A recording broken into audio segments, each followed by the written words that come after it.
శ్రీ గణేశాయ నమః, శ్రీ సరస్వత్యై నమః, శ్రీ గురుభ్యో నమః. భక్తులారా, వ్యాసప్రోక్త మహాభారత ఇతిహాసం యథాతథంగా చెప్పుకున్నాం. ప్రతి శ్లోకం దాని అర్థం. ఇందులో భాగంగా నిన్నటి వరకు మనం ఆది సభ, అరణ్య, విరాట, ఉద్యోగ, భీష్మ, ద్రోణ, కర్ణ, శల్య, సౌప్తిక, స్త్రీ పర్వాలనే 11 పర్వాలు పూర్తి చేసాం. మొత్తం భారతంలో ఉన్న 18 పర్వాల్లో 11 పర్వాలు పూర్తి చేసి 12వదైన శాంతి పర్వంలో కూడా 229వ అధ్యాయం వరకు చెప్పుకున్నాం. ఈ రోజున 230వ అధ్యాయం చెప్పుకుందాం. చెప్పుకునే ముందు వ్యాస భగవాను ప్రార్థన చేసుకుందాం. వ్యాసాయ విష్ణు రూపాయ వ్యాసరూపాయ విష్ణవే నమో వై బ్రహ్మనిధయే వాసిష్ఠాయ నమో నమః.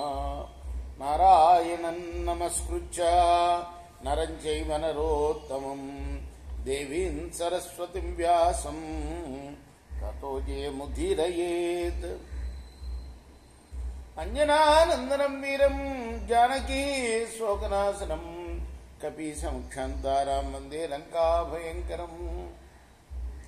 సదా నింబవృక్షస్య మూలాధివాసాత్ సుధాశ్రావిణం తిక్తమప్యప్రియంతం తరుం కల్పవృక్షాదికం సాధయంతం నమామీశ్వరం సద్గురుం సాయినాథం. సమర్థ గురు సాయినాథ్ మహారాజ్ की जय.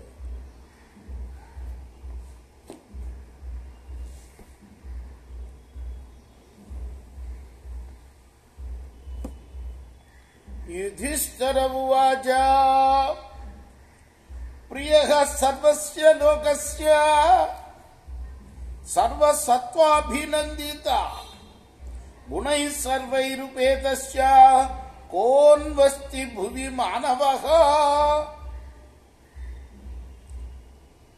ధర్మరాజు మళ్ళీ అడుగుతున్నాడు తాతగారిని, భీష్ముల వారిని. అందరికీ ఇష్టుడై సర్వ ప్రాణుల్ని ఆనందింపజేస్తూ సమస్త గుణాలతో కూడిన మానవుడు అసలు ఈ లోకంలో ఎవడైనా ఉన్నాడా? భీష్మ ఉవాచ అత్ర తే వర్తయిష్యామి పృచ్ఛతో భరతర్షభ ఉగ్రసేనస్య సంవాదం నారదే కేశవస్య చ.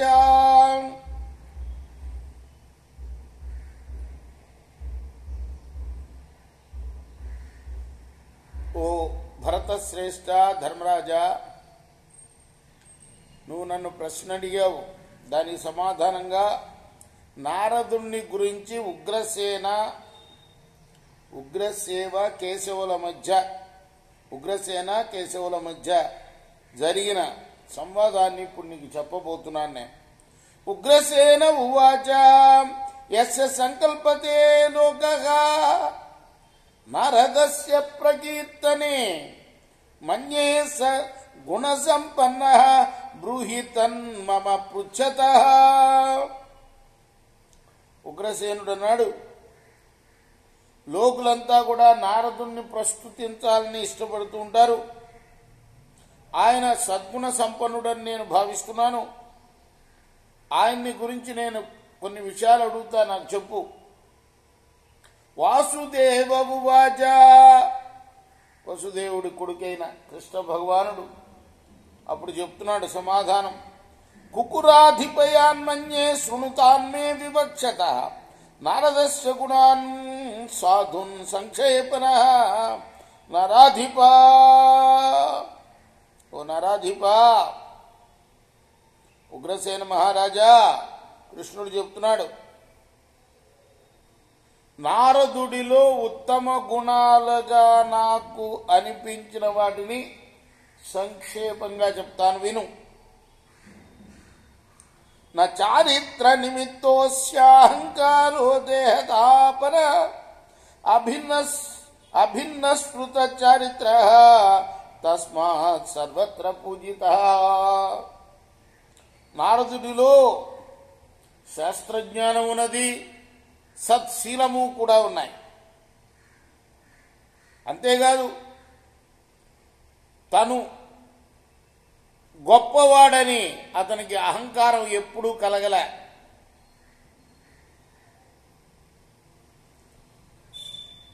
అహంకారం శరీరాన్ని తప్పింపజేస్తుంది. నిరహంకారి కాబట్టి అతడు అంతటా పూజింపబడుతున్నాడు.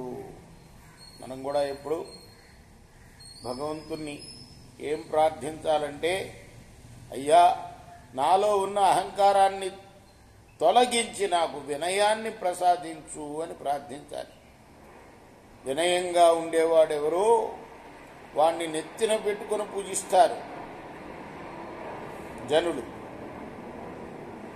ఏ విధంగా అయితే దర్భని మనం నెత్తిన పెట్టుకుంటామో, దర్భ అందరి కాళ్ళ కింద పడుతుంది, అయినా దాన్ని నెత్తిన పెట్టుకుంటాం అంటే అది వినయంగా వంగి ఉంటుంది కాబట్టి అందరూ తమ నెత్తిన పెట్టుకుంటారు. అలానే మానవుల్లో కూడా ఎవరైతే వినయంగా ఉంటారో వాళ్ళని మిగతా వాళ్ళందరూ కూడా నెత్తిన పెట్టుకుంటారు. అందుకోసమే నారదుడు పూజింపబడుతున్నాడు. ఆయనలో అహంకారం లేదు కాబట్టి. ఆరతి క్రోధ చాపల్యే భయం నైతాని నారదే అదీర్ఘ సూత్ర సూరస్య తస్మాత్ సర్వత్ర పూజితః. అంతేకాదు ఆయనలో అసంతృప్తి అనేది లేదు, కోపం అసలే లేదు, చాపల్యం లేదు, భయం లేదు. పనులెప్పుడు కూడా ఆలస్యంగా చేయడు. సత్కర్మలు చేయటంలో సూర్యుడు కాబట్టి అతడు అంతటా పూజింపబడుతున్నాడు.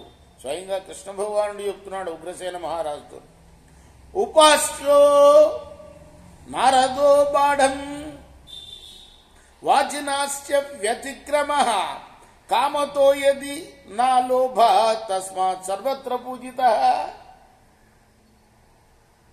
నారదుడు అందరి చేత ఉపాసింప తగినవాడు. కామం వల్ల గాని లోభం వల్ల గాని ఎప్పుడూ మాట తప్పలేదు. అందువల్ల అతడు అంతటా పూజింపబడుతున్నాడు.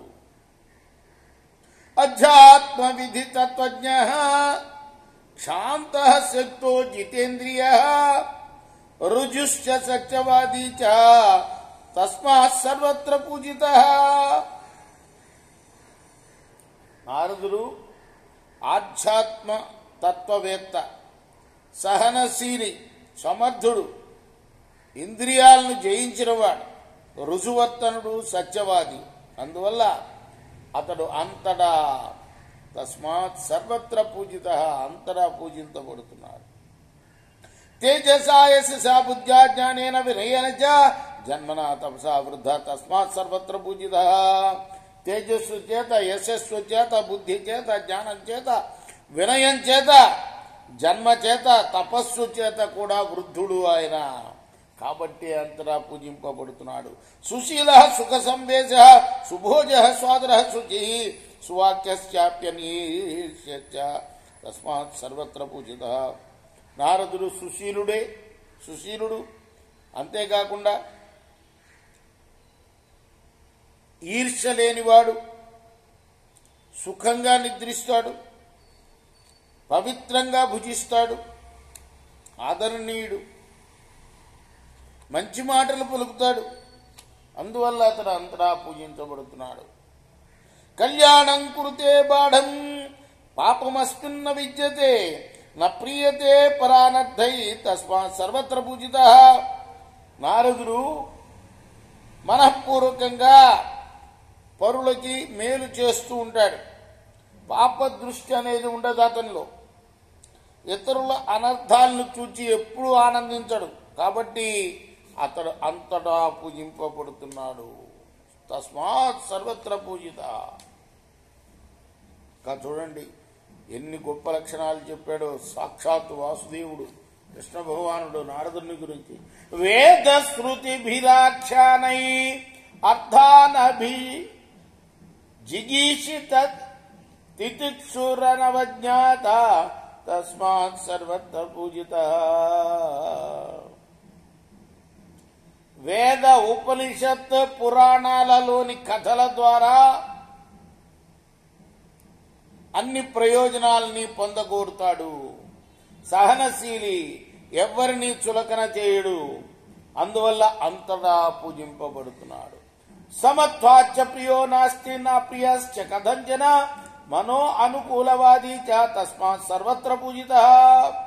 అంతేకాదు సమదృష్టి కలవాడు, కాబట్టి తనకి ఇష్టమైన వారంటూ ఆయనకి ఎవరు ఉండరు, అలానే ఇష్టం లేని వారంటూ ఎవరు ఉండరు. పరుల మనస్సును నెరిగి తద అనుకూలంగా మాట్లాడేవాడు, కాబట్టి అంతటా పూజింపబడుతున్నాడు. బహుశ్రుత చిత్రకథ పండితో లాలశోషట అదీనో క్రోధనో లుబ్ధ తస్మాత్ సర్వత్ర పూజిత. బాగా అధ్యయనం చేసిన వాడు నారదుడంటే. చిత్ర విచిత్రంగా కథలు చెప్తాడు, మంచి పండితుడు, వంచన లేనివాడు, దైన్యానికి క్రోధానికి ఎప్పుడూ చోటివ్వడు, కాబట్టి అంతరా పూజింపబడుతున్నాడు. నార్థే ధనేవా కామేవా భూత పూర్వస్య విగ్రహ దోషాశ్చాశ్చ సముచ్ఛిన్న తస్మాత్ సర్వత్ర పూజిత. అర్థం కోసం గాని, ధనం కోసం గాని, కామం కోసం గాని ఇంతవరకు ఎవ్వరితోటి నారదుడు కలహించలేదు.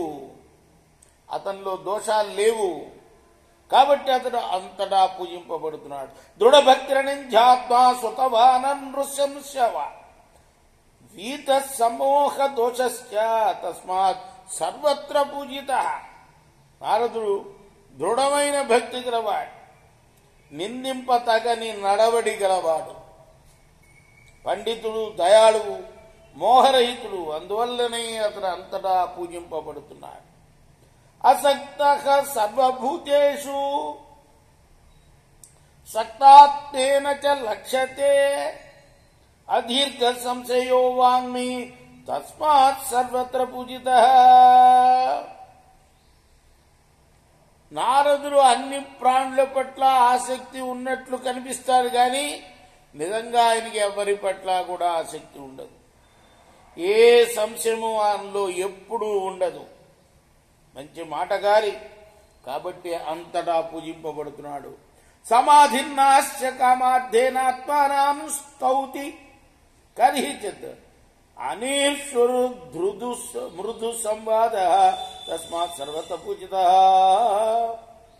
విషయోపభోగాలపైన నారదుని మనస్సు ఎప్పుడూ నిలవదు, తనను తాను ఎప్పుడూ పొగుడుకొనడు, ఈర్ష్య లేనివాడు, మృదుభాషి, కాబట్టి అంతటా పూజింపబడుతున్నాడు. లోకస్య వివిధం చిత్తం ప్రేక్షతే చాప్యకుత్సయన్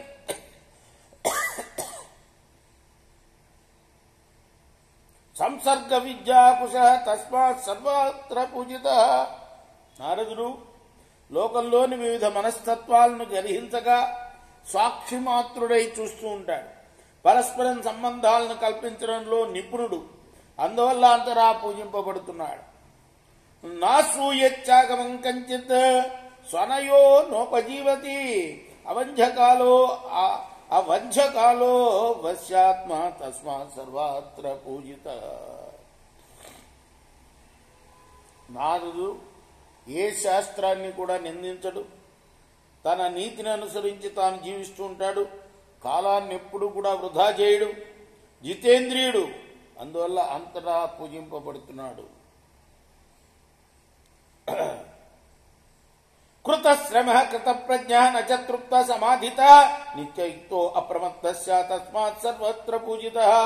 యోగాభ్యాసంలో ఎంతో కృషి చేశాడు, పవిత్రమతి అయినా సమాధి విషయంలో తృప్తి లేనివాడు, జాగరూకుడై ఎప్పుడు కూడా కర్తవ్యాన్ని నిర్వహిస్తాడు, అందువల్ల నారదుడు సర్వత్రా పూజింపబడతాడు. నా పత్రపశ్చ యుక్తశ్చ నియుక్త శ్రేయసే పరై అభేత్తా ప్రగుహ్యానాం తస్మాత్ సర్వత్ర పూజిత. నృశ్చలాభేషు నాలాభేతు వ్యధత్యస్మి స్థిర బుద్ధిరసత్మాత్మా తస్మాత్ సర్వత్ర పూజిత.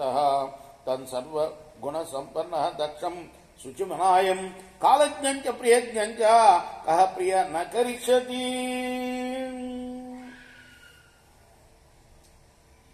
పరుల కోసం ఎప్పుడు కృషి చేస్తాడు నారదుడు. ఇతరుల యొక్క కళ్యాణ కార్యాల్లో నియుక్తుడు, ఎవ్వరి రహస్యాల్ని బయటపెట్టడు. అంతేకాదు లాభం ఉన్నా లాభం లేకపోయినా ఒకే విధంగా ఉంటాడు, స్థిర చిత్తంతో ఉంటాడు, ఎందులోనూ తగులుకోడు.